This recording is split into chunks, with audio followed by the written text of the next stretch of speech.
আপনাদেরকে একটা মর্মান্তিক ঘটনা আজকে দেখাবো আমরা। ঢাকা টাঙ্গাইল মহাসড়কে একটা ট্রাক দুর্ঘটনা বশতে উল্টি পড়ে গেছে। তা আপনাদেরকে আমরা বিস্তারিত দেখাবো, দেখেন।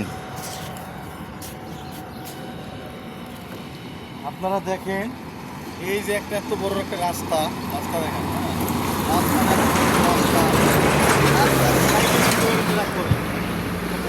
করছে এ পর্যন্ত কোনো পুলিশ প্রশাসন বা জানা নাই আসছে কি এসে নেই এখন। এই যে ড্রাইভার হেল্পার তারা কি অবস্থায় আছে বা তারা কি আজও বাইচে আছে না মরে গেছে আমরা তার খবর জানি না। আপনারা দেখেন এই যে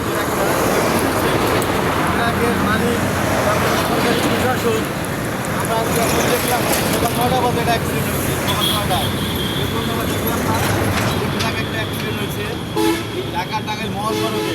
এখনও পুলিশ প্রশাসন এরকম আমরা দেখি নাই। তাহলে এই যে অবস্থা নয়, তাহলে কীভাবে আইন বা ড্রাইভাররা যে বাচ্চা আছে কি না বা আজও মরে গেছে না কী অবস্থা আমরা জানি না। কোনো মামলা হইলো কি হইলো না তাও আমরা বুঝতে পারি না। আপনারা দেখেন এই যে ট্রাক ঢাকা টাঙ্গাইল মহাসড়কের হাইওয়ে রোডে পাশে আপনার চন্দ্রা স্প্রিং মিলের পাশে পুষ্কুনির সাইডে পড়ে গেছে। আপনারা সবাই দেখেন।